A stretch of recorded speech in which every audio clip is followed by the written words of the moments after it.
Buenas, bienvenidos a un programa más de Keep Moving, aquí los viernes a las 7 de la noche en su segmento Get It. Recuerden que este segmento es parte de nuestra nueva temporada donde estamos enfocados en informar y educar sobre diversos temas. Y si sos parte de la comunidad de Keep Moving aquí en nuestras redes sociales, en Facebook y también en Instagram, recuerden que estamos en Instagram como Keep Moving OF. ¿Se han dado cuenta ustedes han sido parte de esta serie sobre las adicciones? Y hoy, viernes 13 de noviembre, estamos finalizando esta serie del 2020. No se preocupen para los que me dicen, bueno, Indira, pero te hemos escrito que queremos saber más sobre adicciones. No se preocupen que estamos preparando otra serie para el 21, o sea, el 2021, no el 21, el 2021. Hoy estamos terminando esta serie. Gracias a todos los que han estado pendientes. Hemos recibido muchísimos testimonios, muchísima respuesta positiva de parte de cada uno de los que se conecta con nosotros cada lunes a las 7 de la noche en el segmento Shine, cada miércoles a las 5 de la tarde en el segmento Hashtag con María de Jesús y cada viernes con nosotros aquí en este segmento de Get It. Recuerden también que en este momento ustedes pueden empezar a compartir este live en sus perfiles ahí de Facebook, mandárselo a sus amigos en WhatsApp, a todos los grupos de amistades que tienen en los chats, envíeselo porque siempre es bueno informarnos y dedicarnos sobre los diversos temas y más sobre el tema de adicciones que sabemos que en este tiempo, en este 2020, en estos tiempos de cuarentena, en muchas naciones, en varios países, casi todo el mundo, se han disparado las estadísticas en el tema de adicciones en diversos campos, ¿verdad? Entonces, con nosotros hoy tenemos a un especialista desde Kansas City, ahí en Estados Unidos, Javier Ley. Bienvenido. ¿Cómo está, doctor?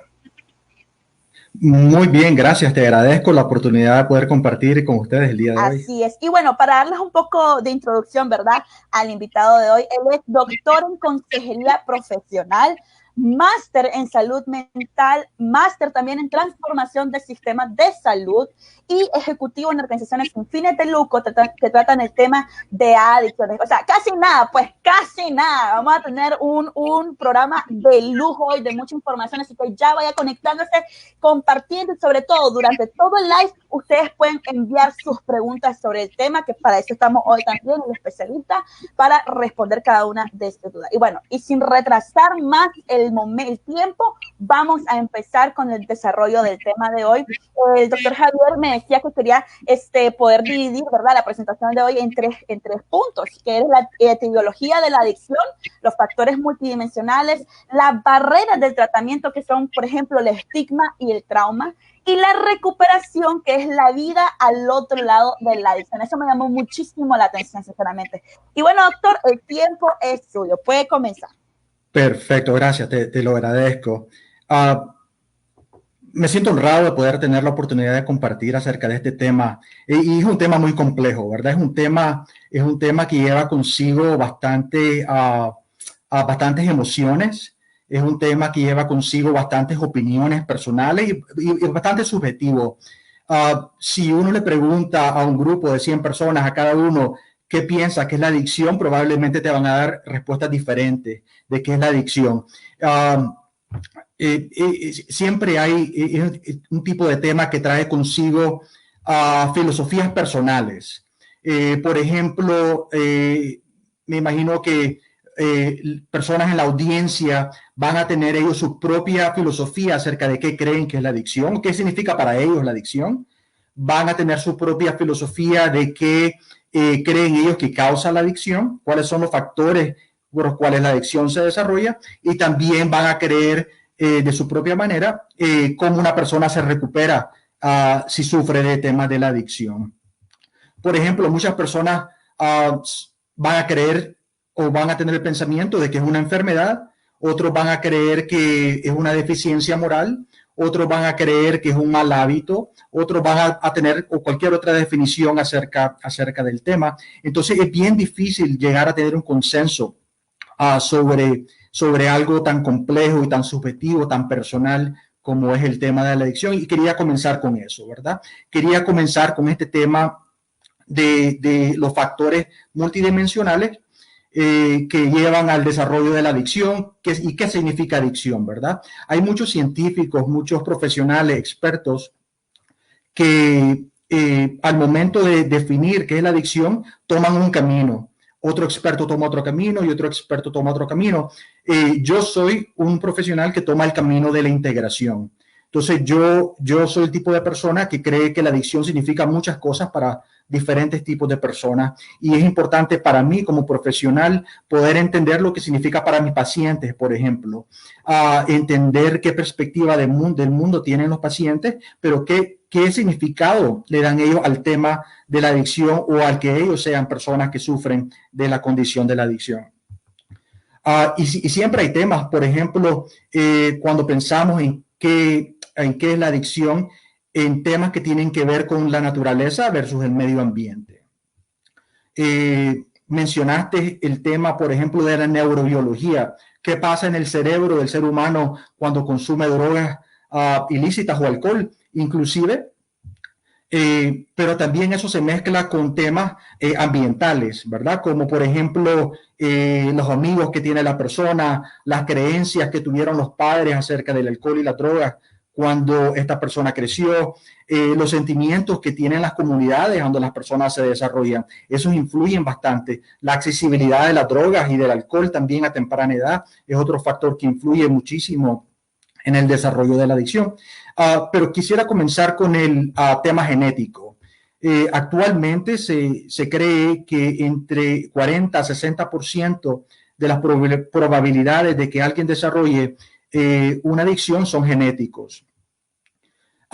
Pero la genética por sí no es una predisposición que marca un tipo de cadena perpetua, ¿verdad? No es que decir que si alguien viene de una familia donde hay genética de alcoholismo, de adicción, es mi futuro, mi destino llegar a ser una persona que sufre de esas condiciones, porque tiene que ver cómo esa genética se intercambia las experiencias con el medio ambiente. Entonces es así como se logra desarrollar la adicción, pero comenzamos con el punto de partida que entre 40 a 60% de las probabilidades a que un ser humano desarrolle adicción son genéticos.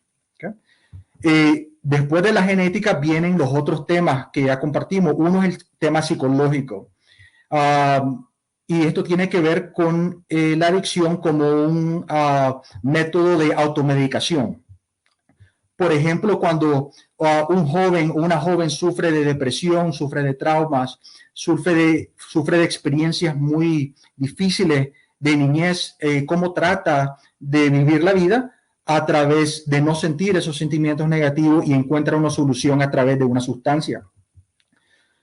Entonces, ese es un tema muy, muy importante, el psicológico, ¿verdad? Cómo los seres humanos utilizan las drogas y el alcohol para automedicarse. Otro tema importante es cómo los seres humanos también la parte espiritual es afectada con el tema de la adicción y hablo del tema espiritual no en referencia a la religión, sino más en términos de los valores humanos, ¿verdad? Y los valores humanos también bastante subjetivos. Yo puedo tener mi propio set de valores, vos podés tener los tuyos, otros miembros de la audiencia pueden tener los suyos, pero al final todos tenemos o la mayoría de personas tenemos una voz interna, ¿verdad? Aquello que nos indica lo correcto versus lo incorrecto, lo aceptable versus lo no aceptable para nosotros. Y ese es otro tema que se ve afectado con el tema de las adicciones. Y quisiera detenerme aquí por un segundo y darte un ejemplo para ejemplificar estos temas genéticos, neuroquímicos, psicológicos y espirituales de los cuales hemos hablado. Entonces, imagínate un joven, un niño o una niña de 8 o 9 años que tiene problemas con atención, problemas de conducta en la escuela, ¿verdad? Es un niño o una niña que va a clase y los profesores tienen problemas con que este niño se mantenga sentado durante la clase, que no esté hablando con sus compañeritos, que no esté tratando de jugar mientras tiene que poner atención. Un niño que es usualmente distraído y que requiere de mucha atención del maestro para que el niño se enfoque y se concentre, ¿verdad? Entonces, este niño crece en este escenario y siempre los profesores lo están regañando, ¿verdad? A veces lo mandan a donde el director, llaman a la casa, cuando el niño llega a la casa, la mamá y el papá lo están esperando y lo regañan, ¿verdad? Y me dicen, ¿cuántas veces me van a llamar del colegio porque no puedes estar tranquilo, ¿verdad? Y pues lo comparan, ¿y por qué no soy como tu hermana? Tu hermana pasa tranquila, saca buenas notas, nunca me han llamado acerca de ella y de vos me llaman toda la semana, que no puedes estar tranquilo, no puedes dejar de molestar en la clase, ¿qué es lo que te pasa? ¿Verdad? Y el niño crece en este ambiente y el niño realmente, él y ella o ella no sabe lo que está pasando. Él simplemente está viviendo su naturaleza de niño y en la cual se le dificulta por X o Y motivo poner atención y enfocarse en la clase. Pero crece ya en este ambiente a donde él no es igual que el hermano o la hermana, porque el hermano o la hermana sí se pueden comportar. No es al igual que otros estudiantes porque a él lo llaman los padres todas las semanas para ponerles quejas. Y él siente un tipo de vergüenza internalizada que tal vez no la puede describir así por nombre, pero comienza a sentir o a hacerse las preguntas que por qué soy así, o por qué soy diferente, por qué no soy como mi hermano, mi hermana, o por qué no soy como los otros niños del colegio. Pasan los años, ¿verdad? 11, 12, 13 años de edad y este niño de repente le ofrecen alguna sustancia, ¿verdad? Y él siempre estuvo en las charlas de drogas en el colegio que le dijeron que las drogas eran malas, que no había que tocar las drogas, pero él, por la presión social que siente entre los otros amigos, llega y prueba X o Y sustancia, ¿verdad?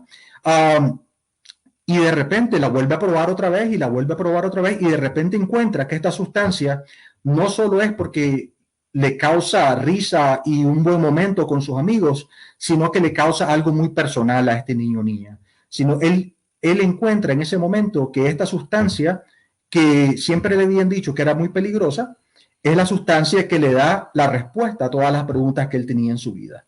Porque con esta sustancia, él se puede enfocar por primera vez en su vida. Él puede estar tranquilo, sus pensamientos pueden estar ordenados por primera vez en su vida. Entonces, esto que es malo, a él le funciona. Entonces, para este muchacho, para esta muchacha, para este joven o joven, él o ella han encontrado una solución en vez de un problema. Y comienzan a seguir utilizando esta sustancia, pero sin compartir con los demás que ellos han encontrado esta solución a este problema existencial que ellos tenían desde niño. Han encontrado respuestas a sus preguntas por primera vez. Y el precio que ellos tienen que pagar por usar esa sustancia cuando son adolescentes tal vez no es mucho. Pero ya comienzan a crecer a los 15 años, 16 años, 17 años, pensando que ellos no pueden vivir la vida sin esa sustancia en los cuales ellos han encontrado ese refugio. Entonces ahí se ve la automedicación. Pero de repente el precio que esta persona tiene que pagar por el uso comienza a ser más alto, ¿verdad? Entre más crece la persona y de repente, por ejemplo, se mete en problemas porque le robó dinero a la mamá, porque ya su propio dinero de semanario no le alcanzaba para comprar la sustancia. Entonces le robó el dinero a la mamá por primera vez. Él nunca había robado en su casa, porque él creció en un ambiente donde le dijeron que robar era malo. ¿Okay? Pero él, por la necesidad que él sentía psicológica y física de consumir la sustancia, tomó ese paso, ¿verdad? Y violentó sus propios valores en ese momento y le robó dinero a la mamá. En ese momento, la mamá se da cuenta que le roban dinero, pregunta que quién le robó el billete y él se hace que yo no sé. ¿Ya? Y le terminan echando la culpa a la hermana mayor, porque ella es mayor, ya tal vez fue ella. Ya el chiquito tal vez no puede ser, él es muy inocente, pero la hermana mayor tal vez sí puede ser ella.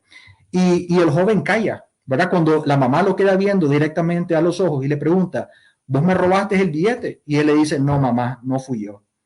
En ese momento, ese joven ya tomó otro paso más allá en lo que se refiere al aspecto espiritual y los valores que él creía muy sagrados en un momento en su vida. Él ya estuvo dispuesto a romper esos valores porque él tenía ese tipo de necesidad. Entonces ahí vemos cómo el aspecto psicológico, el aspecto espiritual influyen al desarrollo de la adicción en esta persona. Y inclusive ya a los 20, 21 años de edad, esta persona sigue consumiendo, tal vez experimentó con otro tipo de sustancias. Y ya se comienzan a sentir los cambios neuroquímicos en el cerebro de la persona. Entonces, ¿qué es lo que pasa en el cerebro de la persona? Por ejemplo, pasan dos cosas importantes. Uno, el cerebro se acostumbra a recibir placer a través del uso de la sustancia. Entonces emite una sustancia que se llama dopamina, ¿verdad? Que es lo que los seres humanos producimos y percibimos el sentido de placer. Lo que pasa con las sustancias es que producen de 2 hasta 10 veces más dopamina que cualquier recompensa natural del mundo. Por ejemplo, tener relaciones sexuales, estar enamorado, estar con tu mejor amigo, jugar deportes, cualquier cosa, actividad que te causaba placer en su momento, ya no se compara con el placer que le produce la sustancia a esta persona. ¿Okay? Entonces la persona los seres humanos estamos configurados para tratar de buscar aquellas actividades que nos causan placer. Entonces la persona va a ir detrás del consumo de sustancias porque eso es lo que más placer le produce. Pero al mismo tiempo pasa en la parte frontal del cerebro de la persona, en la corteza prefrontal, exactamente, que es exactamente aquí en la frente, hay una reducción del metabolismo en esa parte del cerebro, o sea que fluye menos sangre en esa parte del cerebro. Y esa es la parte del cerebro, la corteza prefrontal, que utilizamos los seres humanos para tomar decisiones, para planificar, para poder saber si vale la pena irme por este camino o es mejor irme por este otro camino. Entonces, esas facultades de adulto, esas facultades de raciocinio se miran influenciadas negativamente por el consumo de sustancias. Entonces, una parte del cerebro le dice a la persona, tenés que consumir porque te causa más placer, y la parte del cerebro que le debería decir a la persona, eso no es buena idea, esa parte del cerebro no funciona apropiadamente. Entonces, es una combinación, es como tener un acelerador muy rápido en un automóvil muy rápido y no tener breques. Entonces, es una combinación, una ecuación muy difícil de poder sobrellevar. Y en ese momento, cuando la persona comienza a perder trabajo, comienza a perder relaciones y dinero, se da cuenta, esta sustancia me está trayendo muchas consecuencias negativas a mi vida y necesito parar. Entonces, intenta parar y se da cuenta que ya no puede. O que se le dificulta mucho, ¿verdad? ¿Por qué? Por las funciones neuroquímicas que describimos anteriormente. Y la persona se comienza a preguntar, ¿por qué no puedo parar? ¿Ya? ¿Por qué yo consumía tal vez con mis amigos de secundaria y mis amigos se pusieron serios ahora que son profesionales y yo no puedo parar? ¿Ya? Yo siempre salgo tal vez con la idea de no tomar y termino borracho. Salgo con la idea de pasar un buen rato con un amigo por un par de horas y regreso 3 días después a la casa derrotado moralmente, sin dinero, espiritualmente, con muchos problemas relacionales y sintiéndome muy bajo como ser humano. Haciéndome la pregunta, ¿por qué me pasó esto otra vez? Si yo ya había tomado la decisión de que esto no me iba a suceder. Y la persona en ese momento no sabe. O sea, nosotros no podemos ver qué es lo que está ocurriendo neuroquímicamente en nuestro cerebro, ¿verdad? Por eso es muy difícil que esta persona pueda llegar a una aceptación de que hay cambios muy importantes, radicales, neuroquímicos en su ser. Por eso se dificulta mucho para una persona que tiene una adicción severa, un problema por el uso de sustancias ya diagnosticado a un nivel muy severo, poder detenerse simplemente con fuerza de valor. ¿Okay? Y es ahí a donde trae mucho de la parte subjetiva este tema de la adicción, ¿verdad? Porque ¿por qué no puedo parar? Porque soy ese ser humano que yo me creo ser inteligente, creo ser una persona capaz, pero en lo que respecta al uso de sustancias o alcohol, no me puedo detener.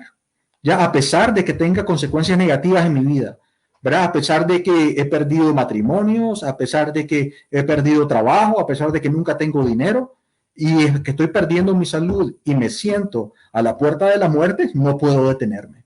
¿Ya? Y no entiendo por qué no. Entonces son muchas preguntas que las personas traen cuando necesitan buscar ayuda por este tipo de temas. Complejo, como hablamos, ¿verdad? Y muy difícil que este tipo de personas que tienen una adicción severa logren darse cuenta hasta que es bastante avanzada la condición de la adicción, ¿verdad? Porque siempre está el tema de que yo voy a poder detenerme. ¿ya? Si se pone muy fea la cosa, yo voy a poder parar. Pero después la cosa se pone muy fea y no pudieron, ¿verdad? Y después después dicen, se ponen condiciones, ¿verdad? Si llego a perder esto, voy a parar y tal vez no lograron parar. Se hace muy difícil, ¿verdad? Hay personas que lo logran, pero también hay personas que siempre de manera más crónica llegan a ese resultado de que prueban una manera, prueban otra manera, prueban otra manera, y es muy difícil poder lograr la resolución a ese tipo de problemas que ellos tienen. Pasando aquí y eso tiene que ver mucho con la teología de la adicción, cómo se desarrolla la adicción. Ahora pasando al segundo tema aquí. Antes de, sí, sí, antes de pasar a las barreras de tratamiento, solo quiero leer algunos comentarios que tenemos aquí, ¿verdad? Néstor e Ivette Medina nos mandan saludos, bendiciones extendidas, Javier, un gran abrazo a los dos. Hola, ¿cómo están Néstor y Ivette? Bendiciones también a ustedes, está Carolina Álvarez conectada y todo el equipo de Keep Moving. Todos los que están conectados, recuerde compartir este live. No nos quedemos solo nosotros con la información. A veces no sabemos quién de nuestra familia, quién de nuestro círculo, aún dentro de nuestras redes sociales, está pasando por un momento de adicción o está empezando a probar cosas, o como en estos tiempos, en este año que ha sido tan movido, ¿verdad? La ansiedad y la depresión ha aumentado mucho y estos son factores que veíamos también que pueden llevarte a una adicción. El ejemplo, Javier, que vos pusiste del niño en su casa, cómo fue evolucionando tu vida, es impresionante porque si uno se pone a pensar, así es. En muchos de los casos creo que realmente así empieza, ¿verdad? Como para poder curar o cubrir una herida del pasado, una humillación, una burla, a veces un corazón roto también. Y te dan a probar en una fiesta algo que te hizo sentir bien en el momento, pero que poco a poco te destruye totalmente la vida, porque te deja, no solamente hablando de las cosas materiales, ¿no? Sin más, sino que físicamente te causan muchas más enfermedades. Y bueno, y espiritualmente y emocionalmente barre con tu vida.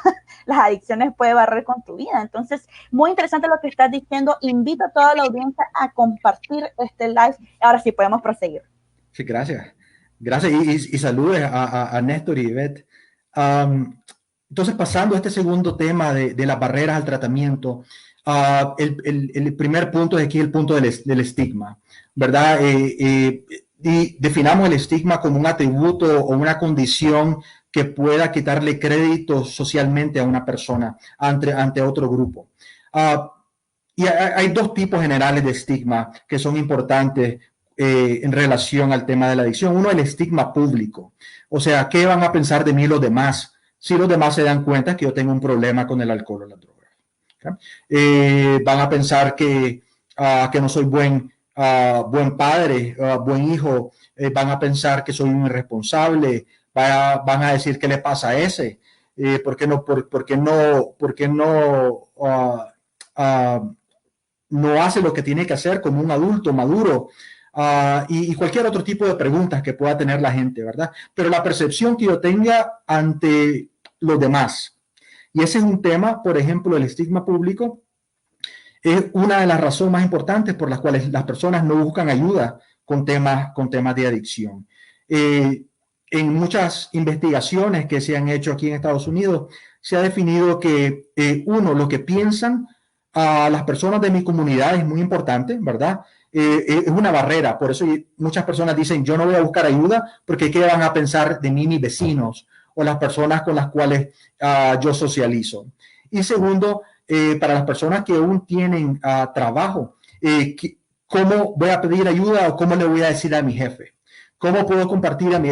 Me van a correr, ¿verdad? Si yo comparto, si yo acepto que yo necesito ausentarme del trabajo por un periodo de tiempo porque necesito tratar de buscar una resolución a este problema, voy a tener el valor necesario para poder enfrentar a mi jefe, ¿verdad? O va a haber ese miedo, ¿verdad? Esa duda sobre la cual si van a valorar el valor que yo tuve de decir necesito ayuda o si voy a terminar sin empleo, entonces voy a terminar con problemas de adicción y voy a terminar sin trabajo. Otra barrera, ¿verdad?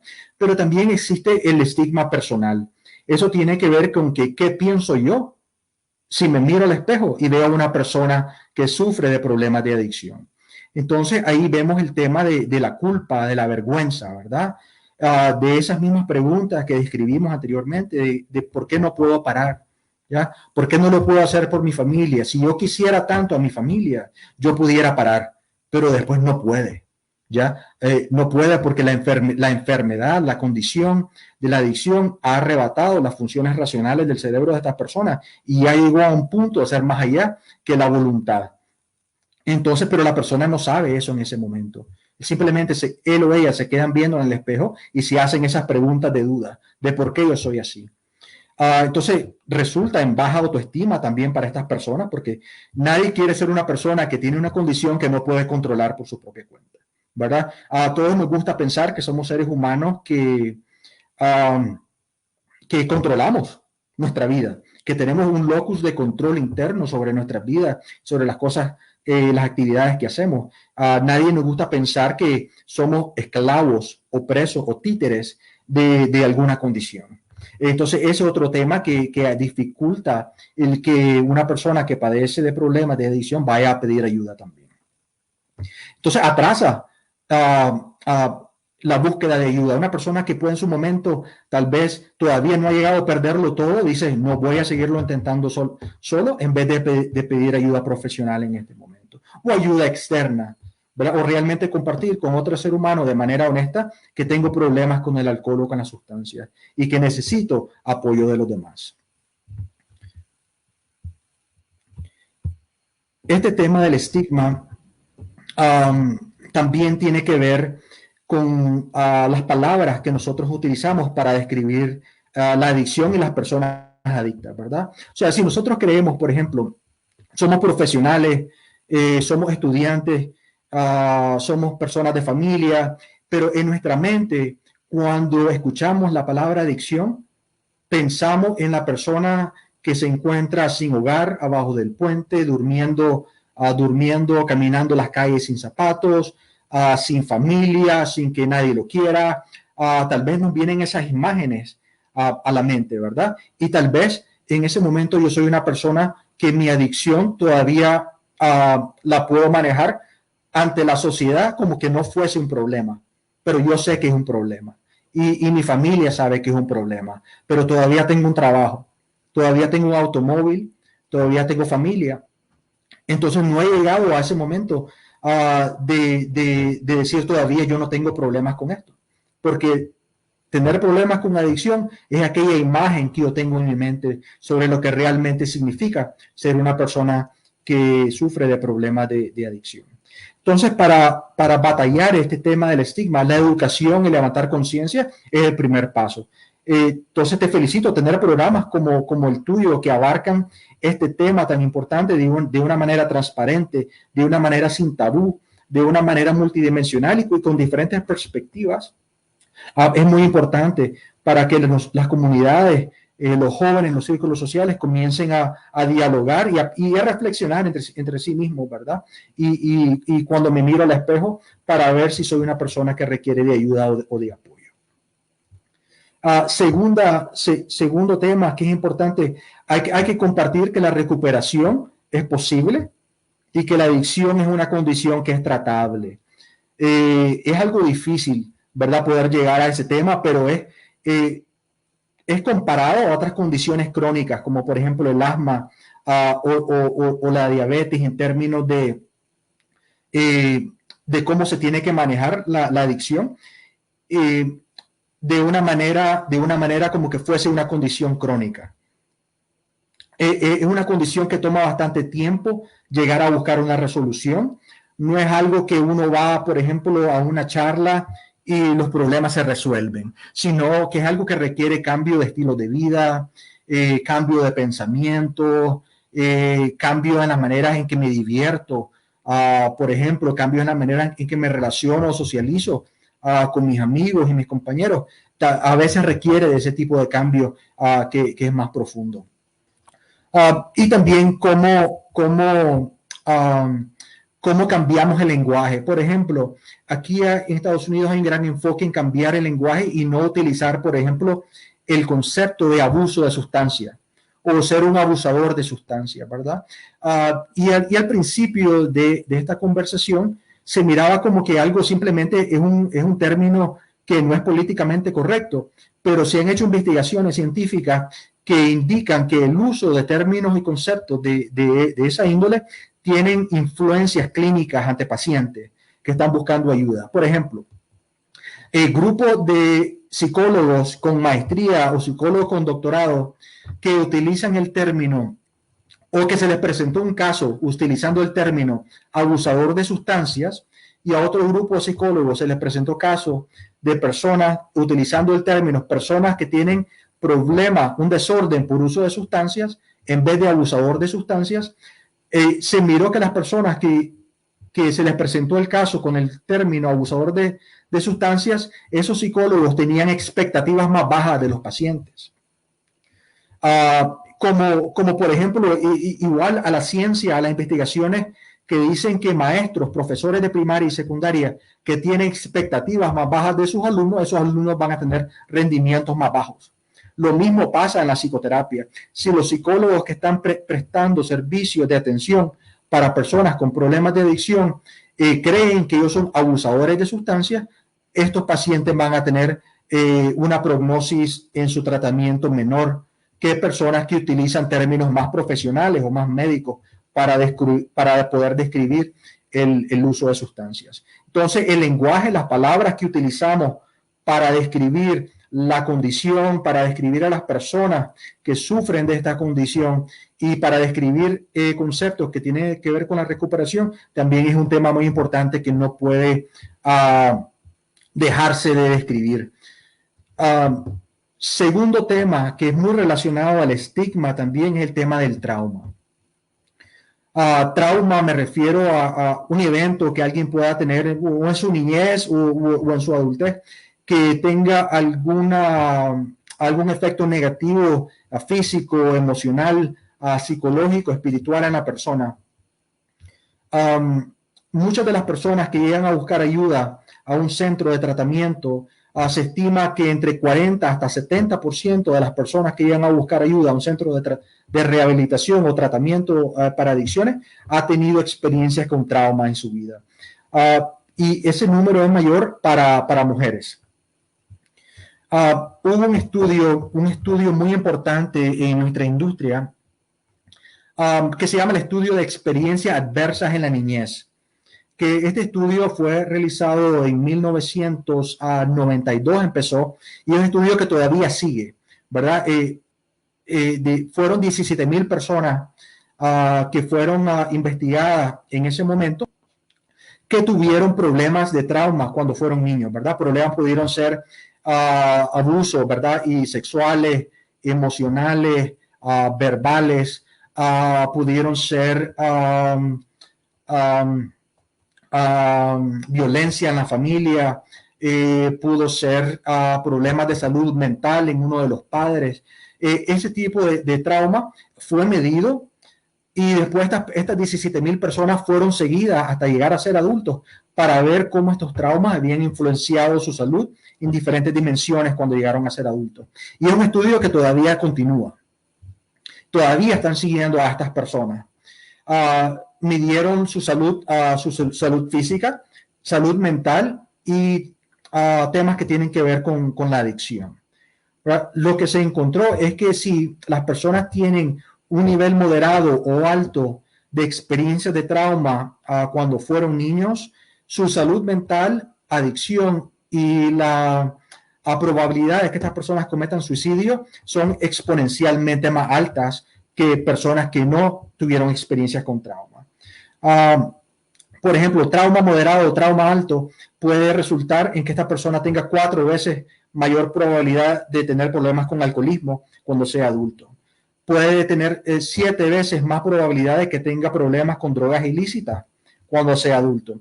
Y puede tener una probabilidad de 12 veces de que cometa suicidio versus personas que no han tenido experiencia de trauma. Entonces vemos cómo el trauma, cuando las personas son niños, a veces llegan a un momento, ¿verdad?, en que las sustancias amarramos a este concepto de la automedicación que hablamos anteriormente, y las personas tratan de automedicar ese trauma y lo logran por algún momento, ¿verdad?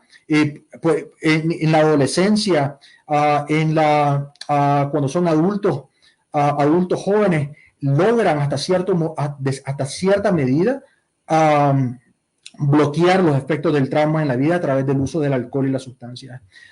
Pero llega ese momento, cuando te das cuenta, cuando la persona llega a ese reconocimiento, que ya no es suficiente, ¿verdad? Que el trauma está buscando maneras de expresarse, y esta persona necesita consumir más y más y más y más para tratar de no sentir, para tratar de no recordar, hasta que se pone en un punto a donde es muy peligroso la sobredosis o morir, ¿verdad? En accidente automovilístico, o por enfermedad relacionada al consumo del alcohol o al consumo de las sustancias. Okay. Entonces, este tema, ¿verdad? Como profesionales del tema de la adicción, el poder llegar a reconocer la influencia de los traumas ante las personas que sufren de las condiciones de la adicción es otro tema muy importante. Claro.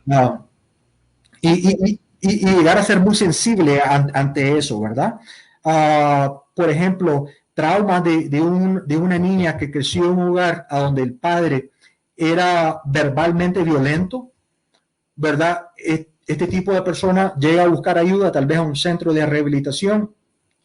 ¿Cómo puede reaccionar esta persona si su terapeuta la trata de una manera muy confrontativa o muy fuerte en ese momento, ¿verdad? Sin ser sensible ante la historia, ante la experiencia de la persona cuando fue niño o niña en ese momento? Entonces son temas que requieren, como profesionales en el tema, que seamos conscientes que es un tema muy importante y también es una barrera a que las personas busquen ayuda. Porque ¿qué es lo que pasa? Estas personas que sufren de trauma se han automedicado y llegan a un centro de tratamiento, un centro de rehabilitación, y dejan de consumir. Entonces, ¿qué le pasa a ese trauma que ellos estaban tratando de adormecer? Comienza a salir y no les gusta, ¿verdad? Obviamente es un sentimiento muy incómodo, muy difícil de sobrellevar, y las personas sienten que no tienen más salida que regresar al consumo de alcohol y sustancias para adormecer esos recuerdos o esos pensamientos. Entonces, otra gran barrera que hay que saber cómo navegar cuando una persona está transicionando entre el problema y la búsqueda de ayuda. Ok. Javier, antes de pasar al tercer punto, quiero leer algunos comentarios. Dice Carolina Álvarez, transformación completa. Helen está conectada, dice, en definitiva, los traumas en su diversidad en la infancia son un parámetro de posible adicción a sustancias y a un sinnúmero de conductas nocivas para la salud mental. Yo tengo dos preguntas que nos las acaban de mandar a través de mensaje privado en la página. Quisiera que pudieras responderlas para la audiencia. Claro. La primera es, ¿una persona puede controlar su adicción únicamente con la ayuda de un psicólogo? Esta es la primera. Sí, entonces no hay una respuesta que sea blanco y negro para esto, ¿verdad? Okay. Hay personas, por ejemplo, hay un gran porcentaje de personas que desarrollan adicción y no necesitan ayuda profesional. Okay. ¿Verdad? Entonces es lo que se llama recuperación espontánea. Algo pasó en su vida, ¿verdad? Que ellos tuvieron la resiliencia y la oportunidad de resolver ese problema por su propia cuenta. Ok. Y hay personas que no pueden llegar a ese punto y que requieren de ayuda profesional y externa para poder lograr. Así es. Ok, perfecto. Y la segunda pregunta, antes de entrar al tercer punto, es, en estos tiempos de confinamiento, de distanciamiento y aislamiento social en COVID, y con la telemedicina a la orden del día, ¿es confiable un tratamiento bajo este sistema para un adicto? Sí, entonces aquí en Estados Unidos, la mayoría de tratamientos que son ambulatorios se están brindando de manera virtual. Entonces, el tema más, hay personas que necesitan estar en un ambiente más estructurado, más residencial, en un internamiento que tienen que ir físicamente al local y no hay otra opción, ¿verdad? Porque físicamente requieren de esa estructura, ese cuidado de 24 horas al día, 7 días a la semana, con apoyo cuando la persona lo necesite, sean las 3, 4 o 5 de la mañana, ¿verdad? Okay. Pero si la persona puede sobrellevar un tratamiento ambulatorio, la gran mayoría de tratamientos de esa índole se están brindando en términos virtual. El componente, sí, que siempre hay que ponerle atención, es que si esta persona está socialmente aislada y necesita de ese acompañamiento, no tanto del psicólogo, pero sino de compañeros o de amigos que están viviendo la recuperación al mismo tiempo. Entonces, ¿cómo alguien de manera virtual puede complementar esa ayuda? Pero también, de la misma manera, también hay grupos de apoyo que se brindan de manera virtual para este tipo de personas o para las personas que requieren ese acompañamiento social y están limitados por el COVID o por tal vez esta persona tiene otro tipo de enfermedad que la pone en más alto riesgo de contraer coronavirus, que prefiere estar atrás de la seguridad de una pantalla, pero entonces pueden haber servicios complementarios también que le proveen ese tipo de apoyo social, aunque sea de manera virtual. Ok, excelente. Recuerden que nos pueden seguir mandando sus preguntas y compartir esta transmisión. Ahora sí, Javier puede continuar. Sí, gracias. El tercer tema es el tema de la recuperación. Y es un tema muy, muy, muy difícil, ¿verdad? De lograr verbalizar y explicar, porque también es un tema que conlleva mucha subjetividad y opiniones personales acerca de cómo las personas se recuperan. La verdad que existen múltiples avenidas en la cual un ser humano se puede recuperar y acabamos de describir una, ¿verdad? Que hay personas que no necesitan de apoyo profesional, lo que se conoce como recuperación espontánea, y hay muchas personas que logran resolver su problema por su propia cuenta. ¿Okay?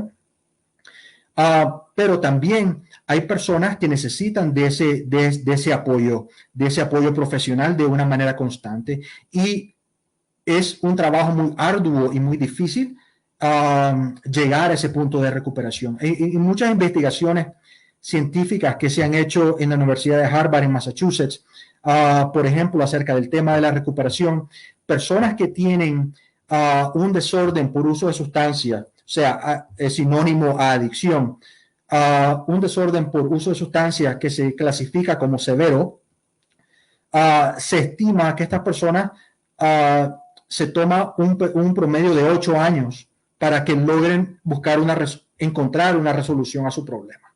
Entonces, a veces las expectativas que tiene la sociedad o la persona de esta persona ya fue a donde un psicólogo, ya fue a donde un terapeuta, ya fue a donde un centro de tratamiento y volvió a recaer. O ¿por qué no pudo componer su problema de un solo? ¿Verdad? A veces son expectativas que no están apegadas a los conocimientos científicos que tenemos acerca del tema. ¿Okay? 8 años se estima, ¿verdad? También se estima que una persona logra encontrar o encaminarse en el camino a la recuperación después de 5 años de estar abstinente del consumo de la sustancia que le trajo problemas. Por ejemplo, alguien entra a un centro de tratamiento el día de hoy, sale a los 2 meses, 12 meses, a lo que sea el tratamiento. 5 años después, esta persona se mantuvo en recuperación, se mantuvo abstinente de la sustancia. Sí, esos 5 años después, esta persona tiene ya la misma probabilidad de desarrollar una adicción a cualquier persona de la población general, que anda alrededor del 15%. Pero se toma 5 años, ¿verdad? Se toma 5 años y se toma 8 años a que la persona llegue a ese punto de resolver su problema de una manera más constante. Entonces, hay muchas personas que se logran recuperar después de su primer instante o primera oportunidad de ayuda profesional. Hay muchas personas que no. Hay muchas personas que necesitan ese apoyo constante, y como cualquier enfermedad crónica, ¿verdad? Si alguien tiene una recaída, a veces es un tema que también causa vergüenza ante la persona, ¿verdad? Recayó, no pudo, no lo logró, no quiso, no sintió suficiente amor por su familia, porque si hubiera querido a su familia suficiente, no hubiera recaído, ¿ya? Pero tal vez hay otro tipo de factores que influyeron a que esta persona no pudiera mantener a la sobriedad y su recuperación a largo plazo. Hay que identificar cuáles fueron esas barreras a la recuperación, que la persona vuelva a levantarse, se sacude, se limpia el polvo y sigue su camino de recuperación sin ese estigma, ¿verdad? Sin esa vergüenza, sin ese vamos a hacer sentir mal a la persona porque no lo logró, ¿verdad? Es al igual que cualquier condición crónica. Si una persona tiene una recaída después de manejar su diabetes, tuvo una recaída, esta persona tiene la oportunidad de levantarse, de volver a ir a visitar a su médico, de encarrilar su tratamiento para la diabetes y seguir con su vida. Lo mismo debería de ocurrir siempre con el tema de la adicción, ¿verdad? A veces esas falsas expectativas que tienen las personas después de buscar ayuda una vez pueden ser otra barrera para que la persona continúe en su camino de recuperación. Así es, y qué bonito es el mensaje que acabas de dar, porque a veces, hablando del estigma, ¿no? Una de las partes de las barreras del tratamiento, tal vez vos comenzás muy animado, muy entregado, muy día a día, sos una persona que tiene una adicción y decís, no, yo quiero cambiar mi vida, yo quiero poder lograr superar este problema en mi vida, y tal vez después caíste, ¿verdad? Y vos decís, no, qué barbaridad, no voy a poder hacerlo. En tu familia te dicen, qué barbaridad, fallaste, siempre es lo mismo, porque a veces como familiares, tal vez si somos, ojo con los que están conectados, si sos familiar y tenés algún hijo, primo, hermano, lo que sea, ¿verdad? O amigo que es adicto y que ha querido y está luchando con eso, ayúdalo. Siempre están las segundas oportunidades, terceras oportunidades, no importa si cae. Yo creo que es una situación muy extrema, muy difícil, y yo creo que con todos los programas que hemos tenido sobre las adicciones, el punto de partida es que la persona lo reconozca y desee día a día dar ese paso, ¿verdad? Cambiar, yo creo que es un día a la vez realmente. Hay muchas circunstancias alrededor de nosotros que nos pueden hacer caer, hasta un desánimo o una pelea, un mal humor, activa algo en nuestro cuerpo que nos hace desear esa sustancia, esa sensación que extrañamos, pero bueno, día a día anima a la persona, y sobre todo si estás conectado y sos una persona que estás lidiando con eso y que lo has callado por vergüenza, por miedo, poder escribirnos aquí al Keep Moving. Nosotros te vamos a redirigir con los especialistas. No, rompe esa vergüenza, rompe ese temor, porque al final el beneficiado va a ser vos, únicamente vos, y vas a poder salir de esa situación. Javier, muchísimas gracias de verdad por habernos acompañado hoy en Keep Moving. Ha sido un placer, una masterclass, como decimos, sobre el tema en estos 3 enfoques. Y gracias a todos los que han estado conectados. Aunque se acabe el live, ahí sigue el videíto para que ustedes lo compartan nuevamente. Y también si tienen alguna pregunta sobre el tema, háganosla y nosotros lo vamos a redirigir a los especialistas. Muchísimas gracias. Así es. Bueno, Javier, ¿algún correo que tengas o alguna página donde te puedan escribir si quieren contactarse directamente con vos? javierley73@gmail.com. javierley73@gmail.com, ¿verdad? Claro. Aquí lo estoy dejando en los comentarios de live por si quieren contactarse con él. Ahí le pueden escribir. Y muchísimas gracias nuevamente por todo tu tiempo y el conocimiento que diste hoy en el programa de Keep Moving. Sí, gracias. Bueno, entonces nos vemos mañana. Mañana tenemos un especial, todos los que están conectados. Mañana tenemos un especial por el Día Mundial de la Diabetes. A las 3 de la tarde vamos a tener un conversatorio en vivo con el doctor Enrique Medina. Él es el presidente de la Fundación Nicaragüense contra la Diabetes. Y también va a estar con nosotros compartiendo la doctora María Mercedes Bombaye. Ella es especialista en nutrición enfocada en enfermedades crónicas no transmisibles. Así que conéctense porque va a estar tremendo. Envíen desde ya sus preguntas y nos vemos mañana a las 3 de la tarde. Bye, bye.